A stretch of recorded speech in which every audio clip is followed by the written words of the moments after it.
नमस्कार, स्वागत है आप सभी का। इंडिया न्यूज देख रहे हैं आप। मैं हूं आपके साथ पराग गुप्ता। शुरुआत करेंगे बुलेटिन की बड़ी खबर के साथ। सबसे पहले लखनऊ से बड़ी खबर आपको बता दें, जहां पर अटल जयंती पर भव्य आयोजन किया गया। पीएम ने राष्ट्र प्रेरणा स्थल का उद्घाटन किया। पीएम के साथ सीएम योगी, रक्षा मंत्री राजनाथ सिंह मौजूद रहे। राष्ट्र प्रेरणा स्थल में कांस्य की बनी है तीनों प्रतिमाएं 65 फीट ऊंची हैं। इनका वजन 42 टन है। 2 लाख क्षमता वाला रैली स्थल है और मंच कमल के आकार में बना राष्ट्र प्रेरणा स्थल है। तीनों प्रतिमाएं 65 फीट ऊंची हैं, 42 टन वजनी है। तो अटल जयंती पर भव्य आयोजन हुआ है राजधानी लखनऊ में, जहां पर प्रधानमंत्री ने शिरकत की है। और देखिए, मुख्यमंत्री योगी आदित्यनाथ, रक्षा मंत्री राजनाथ सिंह, उप मुख्यमंत्री केशव प्रसाद मौर्य, तस्वीरों में आप देख रहे हैं तमाम नेता मौजूद रहे। पीएम के साथ सीएम योगी और रक्षा मंत्री की मौजूदगी रही है। संवाददाता नरेंद्र यादव लखनऊ से इस वक्त हमारे साथ जुड़ गए हैं। नरेंद्र, क्या जानकारी है प्रधानमंत्री के इस दौरे को लेकर? देखिए, प्रधानमंत्री नरेंद्र मोदी ने आज लखनऊ में राष्ट्र प्रेरणा स्थल के उद्घाटन के अवसर पर अपने संबोधन में उत्तर प्रदेश के साथ ही पूरे देश के अलग अलग हिस्सों की बात की और उन्होंने सबको समायोजित करते हुए कहा कि जिस तरीके से श्यामा प्रसाद मुखर्जी और पंडित दीनदयाल और स्वर्गीय अटल बिहारी वाजपेयी का सपना था कि एक भारत और संयुक्त पूरा भारत एक हो, और इसका जिस तरीके से अलग अलग क्षेत्रों में इसकी एकता की बात की जा रही थी। भाषाएं अलग है, क्षेत्र अलग है, लेकिन भारत अपने आप में मजबूत है, एक है। उसी के चलते उन्होंने कहा कि जो सपना देखा था उसको हमने पूरा किया। धारा 370 को हटा दिया गया और अब जम्मू कश्मीर भारत का पूर्ण हिस्सा बन चुका है। संविधान का सभी कानून वहां पर लागू होता है। तो कहीं ना कहीं पंडित दीनदयाल और श्यामा प्रसाद मुखर्जी के सपनों को पूरा करने की बात प्रधानमंत्री नरेंद्र मोदी ने की। और साथ ही उन्होंने कहा कि जो सपना उन्होंने देखा था कि अंतिम व्यक्ति तक, अंतिम पायदान तक उनका हक मिलना चाहिए, तो उन्होंने कहा कि जिस तरीके से खाद्यान्न योजना है, गरीबों को जो राशन दिया जाता है वो उन तक पहुंचाया गया और अंतिम पायदान के व्यक्ति को भी सरकारी योजनाओं का लाभ मिला। साथ ही उन्होंने कहा कि जिस तरीके से उत्तर प्रदेश में मैन्युफैक्चरिंग हब बन रहा है, और उन्होंने डिफेंस कॉरिडोर का जिक्र किया और कहा कि आने वाले दिनों में उत्तर प्रदेश के डिफेंस कॉरिडोर में बनने वाले उपकरण और असलहे दुनिया में जाएंगे और इसकी सप्लाई की जाएगी, दुनिया में इसका नाम होगा। साथ ही उन्होंने मोबाइल सेक्टर में जिस तरीके से उत्तर प्रदेश का प्रोडक्ट दुनिया में जाता है उसका भी जिक्र किया। साथ ही उन्होंने कहा कि हमारी सरकार ने, भारतीय जनता पार्टी की सरकार ने जिस तरीके से काशी का विकास किया, काशी में मंदिर का निर्माण करवाया, उत्तर प्रदेश के लखनऊ में प्रेरणा स्थल का उद्घाटन किया और उसके बाद उन्होंने जिक्र किया कि अयोध्या का राम मंदिर बनाया गया। तो कहीं ना कहीं पीएम नरेंद्र मोदी उत्तर प्रदेश के जहां विकास की बात कर रहे थे, वहीं धार्मिक स्थलों के उत्थान की भी बात कर रहे थे, क्योंकि करोड़ों लोगों की आस्था से जुड़ा हुआ काशी विश्वनाथ मंदिर और अयोध्या है भगवान राम की नगरी, तो इसका भी उन्होंने जिक्र किया।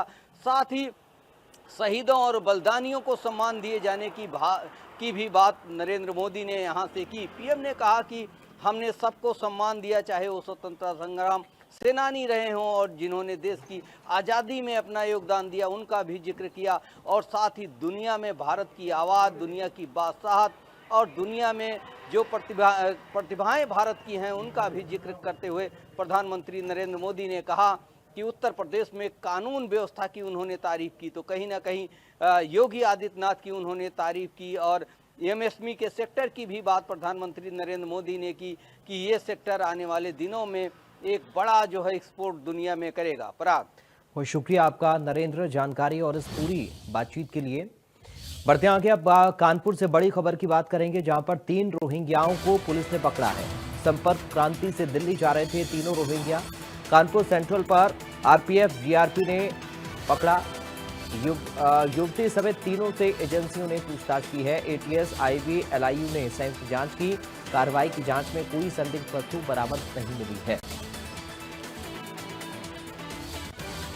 तो 3 रोहिंग्या पकड़े गए हैं। 3 रोहिंग्याओं को पुलिस ने पकड़ा है। ये बड़ी खबर कानपुर से मिल रही है इस वक्त।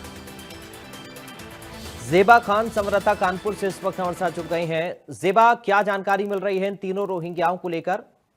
देखिए, इन 3 रोहिंग्याओं की बात करें तो इसमें 2 जो है वो युवक है और एक महिला है। इसको संपर्क क्रांति से जो है जो रैपिड आरपीएफ है उसने पकड़ा है कल। और रेलवे का जो कंट्रोल रूम है उसमें किसी ने जो है चुपचाप से सूचना दी थी कि 3 बांग्लादेशी रोहिंग्या जो घुसपैठी है वो ट्रेन में सफर कर रहे हैं, असम से सवार हुए हैं। संपर्क क्रांति ये ट्रेन है और दिल्ली की तरफ ये जा रही है और उनको जम्मू जाना है। और कानपुर में चूंकि संपर्क क्रांति का स्टॉपेज होता है, वहाँ स्टॉपेज के दौरान जो है सुरक्षा बल वहां पे मुस्तैद हो गए और ट्रेन से इन तीनों को उतारा गया। उसके बाद में इनसे तमाम डॉक्यूमेंट्स करे गए, पूछताछ की गई। स्थानीय पुलिस भी मौजूद थी, इसके अलावा रेलवे का सुरक्षा बल था और इंटेलिजेंस ब्यूरो एटीएस के अलावा जो है आर्मी की इंटेलिजेंस भी आ गई, उसने भी पूछताछ करी। और उसके बाद जो है हालांकि इनके पास से कोई भी ऐसी संदिग्ध वस्तु नहीं मिली है, लेकिन पूछताछ के लिए जो है एजेंसियां इनको ले गई हैं और एजेंसियां लगातार इनसे जो है पूछताछ कर रही हैं। पूछताछ में पता चला कि ये तीनों जो है वो म्यांमार के रहने वाले हैं और बांग्लादेश से भारत की तरफ इन्होंने जो है घुसपैठ करी है। उसके बाद में आसाम से जो है वो दिल्ली की तरफ जा रहे थे और दिल्ली से इनको कश्मीर जम्मू जाना था। और इसके साथ ही इसमें से 3 लोग हैं, ये इब्राहिम नाम है, जुबैर नाम है, रूबिया नाम है और ये तीनों लोग हैं जिसमें 2 पुरुष है और 1 महिला है। और इनके पास से किसी भी तरीके का, हालांकि जो है जो अधिनियम नियम होता है आपके जो अवैध घुसपैठ का, उसको लेकर जो है कार्रवाई की जा रही है, उसमें जो है मामला दर्ज किया गया है और आगे इसकी जो है जांच की जा रही है। क्योंकि कानपुर बहुत संवेदनशील शहर है, लगातार जैसे कि आतंकी कनेक्शन यहाँ सामने आते रहे, जैसे कि डॉक्टर शाहीन की बात करें तो उनका भी कानपुर कनेक्शन सामने आया, जिनका दिल्ली ब्लास्ट में जो है मामला खुला था। तो इस तरीके इस बात को लेकर कानपुर जो है बहुत ही सेंसिटिव है और लगातार इन तीनों को लेकर पूछताछ अभी की जा रही है। जी जेबा, आपका बहुत शुक्रिया तमाम जानकारी और इस पूरी बातचीत के लिए। अब बात वाराणसी से खबर की, जहां पर कफ सिरप मामले से जुड़ी बड़ी खबर सामने आ रही है। शुभम और उसके पिता की संपत्ति जब्त होगी। 38 करोड़ रुपए की संपत्ति पुलिस जब्त करेगी। पुलिस के रिपोर्ट पर कोर्ट ने नोटिस जारी किया है। कोर्ट ने संपत्ति जब्त करने का नोटिस जारी किया है। शुभम पर 50,000 रुपए का इनाम घोषित है। रिपोर्ट पर कोर्ट ने नोटिस जारी किया है। कोर्ट ने संपत्ति जब्त करने का नोटिस जारी किया है। पंकज चतुर्वेदी वाराणसी से इस वक्त जुड़ गए इस खबर पर। पंकज, क्या अपडेट मिल रहा है इस पूरी खबर को लेकर? बिल्कुल बताना चाहेंगे कि जिस तरीके से जो कोर्ट जो एसआईटी की जो रिपोर्ट गई थी, एसआईटी ने जो है अदालत में जो चीजें कही थी उसके हिसाब से अदालत ने जो निर्देश दिया है कि 2 जनवरी की जो तिथि है उस तक अपनी जो भी उनकी जो आय हुई है, किस तरीके से ये संपत्ति अर्जित की गई है, उसका पूरा विवरण वो अदालत में प्रस्तुत करें, अन्यथा उनकी लगभग 38 करोड़ की संपत्ति जो है उसकी जब्ती कर दी जाएगी। आपको बता दें कि जो संपत्ति है भोला प्रसाद जायसवाल, जो शुभम जायसवाल जो कफ सिरप तस्करी का जो मास्टरमाइंड है, मुख्य अभियुक्त है शुभम जायसवाल, उसके पिता भोला जायसवाल, उनकी पत्नी, उनकी पुत्री और उनकी पुत्रवधू यानी कि शुभम जायसवाल की पत्नी, इन सब के नाम जो लगभग 38 करोड़ की संपत्ति है उसको लेके एसआईटी ने जो है ये जो है रिपोर्ट न्यायालय में भेजी थी। उसके बाद न्यायालय ने ये चीजें कही है। हालांकि भोला प्रसाद जायसवाल जो है अभी सोनभद्र की जेल में निरुद्ध है, बंद है। वही शुभम जायसवाल अभी भी फरार है। 25,000 का इनाम था जिसे बढ़ा के 50,000 कर दिया गया है। तो कुल मिला के देखिए बहुत बड़ी ये कार्रवाई मानी जा रही है और निश्चित तौर पे अदालत ने जिस तरीके से 2 जनवरी की जो तिथि नियत की है उस तिथि को यदि भोला प्रसाद जायसवाल के परिजन वो चीज न्यायालय में प्रस्तुत नहीं कर सके कि ये संपत्ति कैसे अर्जित की गई है। जैसे कि बनारस के पुलिस आयुक्त ने बताया कि जो आपराधिक गतिविधियों से जो भी संपत्ति अर्जित की गई उस हिसाब से बीएनएसएस की जो धारा 107 के तहत ये जो कार्रवाई न्यायालय ने करने के लिए आदेशित किया है। तो अब देखना ये होगा कि 2 जनवरी को भोला प्रसाद जायसवाल जो कि शुभम जायसवाल के पिता हैं उनके द्वारा अदालत में क्या दलील दी जाती है उनके द्वारा या उनके अधिवक्ता के माध्यम से या उनके परिजनों के माध्यम से। तो निश्चित तौर पे माना जा रहा है कि 2 जनवरी के बाद जो स्थिति है वो क्लियर होगी और उसके बाद जब्तीकरण की कार्रवाई यदि वो अपना साक्ष्य जो भी किस तरीके से संपत्ति अर्जित की है वो नहीं प्रस्तुत कर पाएंगे न्यायालय के समक्ष तो उनकी संपत्ति जो है वो जब्त कर ली जाएगी। जी पंकज जी, मान सकते हैं चूंकि मामला बड़ा है और एक प्रोसीजर के तहत पूरी तरह से कानूनी रूप से कार्रवाई अब हो रही है और कड़ियां धीरे धीरे खुल रही हैं। कैसे एक बड़ी संपत्ति का सामने आना और फिर कोर्ट का उस पर आदेश आना, अब देखना होगा। चूंकि आप बता रहे हैं कि क्या रखा जाता है पक्ष, क्या साक्ष्य पेश किए जाते हैं, ये भी इसमें अहम होगा। लेकिन कुल मिलाकर ये मान सकते हैं कि प्रशासन हो, शासन हो, इस पूरे प्रकरण को लेकर बड़ा गंभीर है और कोर्ट ने भी इसे बड़ी गंभीरता से लिया है।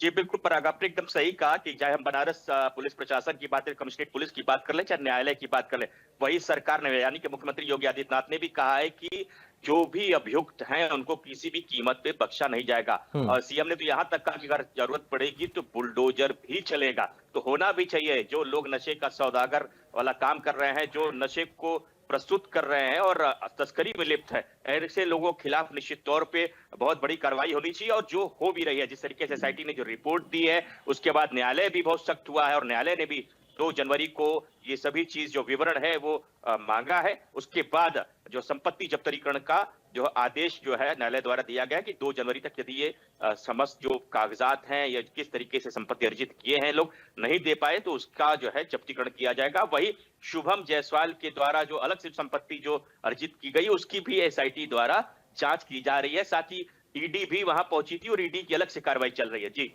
और शुक्रिया आपका पंकज चतुर्वेदी तमाम जानकारी और इस पूरी बातचीत के लिए। बढ़ते हैं आगे, बात करेंगे शामली से खबर की, जहां पर बदमाश की 30 करोड़ की संपत्ति कुर्क हो गई।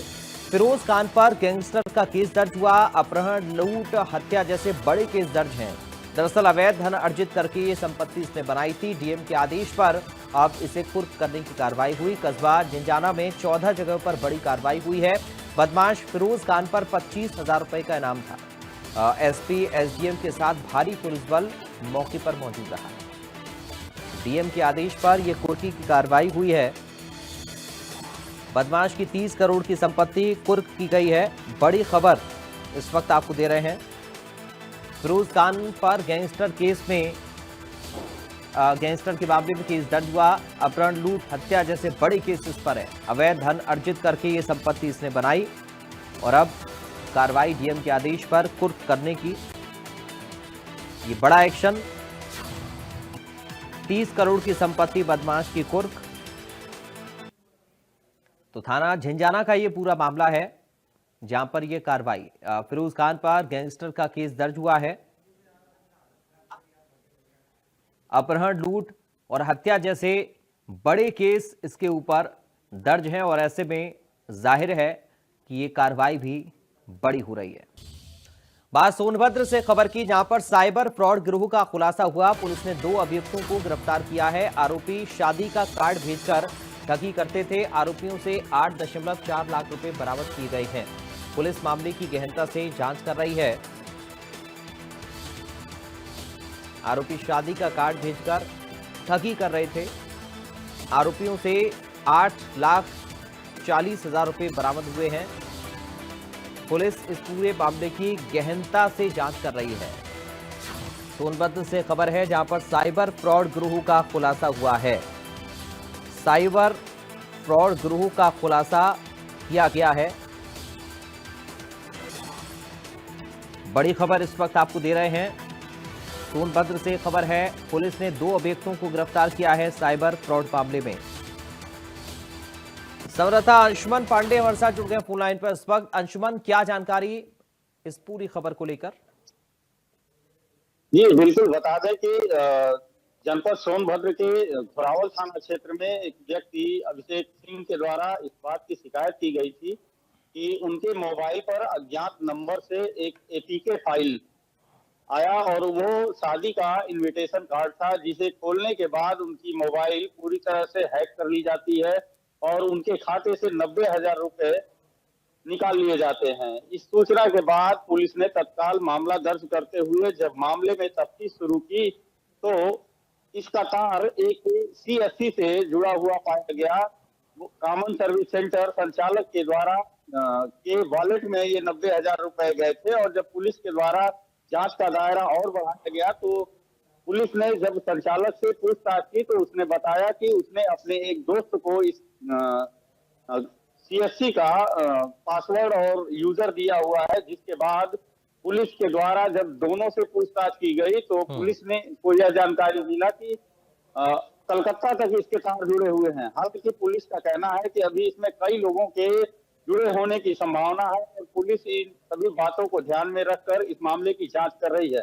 वहीं पुलिस के जांच में यह भी निकल करके सामने आया कि कुल 11,40,000 रुपए साइबर फ्रॉड किए गए हैं। हालांकि समझ रहे थे मामले की जानकारी होने के बाद पुलिस ने इस मामले में 8,40,000 रुपए वापस करा लिए हैं, जबकि पुलिस के द्वारा शेष इस खाते को जब होल्ड कर दिया गया तो जो जिला कोऑर्डिनेटर है CSC के जिला कोऑर्डिनेटर के द्वारा 1,60,000 रुपए उसमें से निकाले गए। वहीं पुलिस का मानना है कि इस पूरे मामले में जिला कोऑर्डिनेटर की भी मिली भगत है और पुलिस इस बात को लेकर तस्दीक कर रही है। जी चलिए, बहुत शुक्रिया आपका अंशुमन तमाम जानकारी और इस बातचीत के लिए। बात ग्रेटर नोएडा से खबर की, जहां पर 13वीं मंजिल से युवक ने छलांग लगा दी। युवक ने आत्महत्या की। सोसाइटी में हड़कंप मच गया इस वारदात से। पुलिस ने शव कब्जे में लेकर पोस्टमार्टम के लिए भेज दिया है। हरियाणा का रहने वाला बताया जा रहा युवक जिसने ये कदम उठाया है।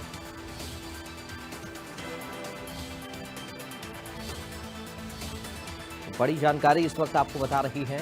हरियाणा का रहने वाला था मृतक युवक। सोसाइटी में किराए पर ये युवक रह रहा था।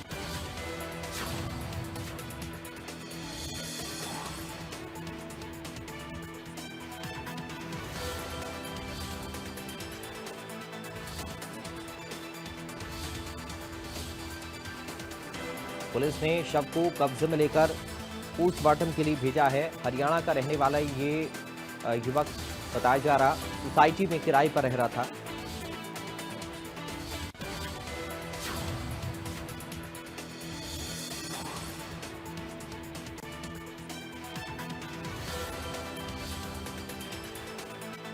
युवक की आत्महत्या से सोसाइटी में हड़कंप मच गया है।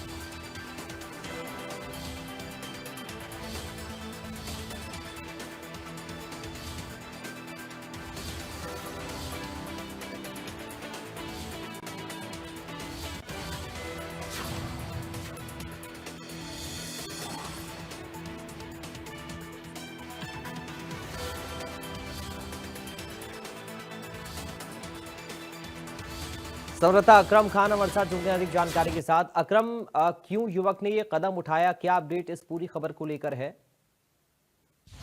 देखिए पराग, ये ग्रेटर नोएडा के जो बिसरख थाना इलाका है वहां पर एक अम्रपाली होम सोसाइटी है जहां की ये पूरी घटना है। और दोपहर के समय पर जो 27 वर्ष के युवक है अनूप, जो कि मूल रूप से हरियाणा के धारूहेड़ा का रहने वाला है, उसने 12वीं मंजिल से कूदकर सुसाइड कर लिया और इसकी दर्दनाक मौके पर ही मौत हो गई है। हालत यह है कि ऊपर से जब रेलिंग से ये युवक गिरा तो इसका एक हाथ भी कट गया था और मौके पर ही इसकी मौत हो गई है। पुलिस की तफ्तीश में अभी तक ये पता चला है कि अपने 3 दोस्तों के साथ फ्लैट में किराए पर रहता था और सेक्टर 62 की कंपनी में नौकरी भी करता था। और सुसाइड किस बात पर किया है इसका अभी तक पुलिस की तफ्तीश में खुलासा नहीं हुआ है, लेकिन पुलिस का कहना है कि जो 3 दोस्त हैं वो यहाँ पर जब शाम को पहुंचेंगे और जो परिजनों को सूचना दी है उसके बाद ये पता लग पाएगा कि आखिर सुसाइड की वजह क्या थी।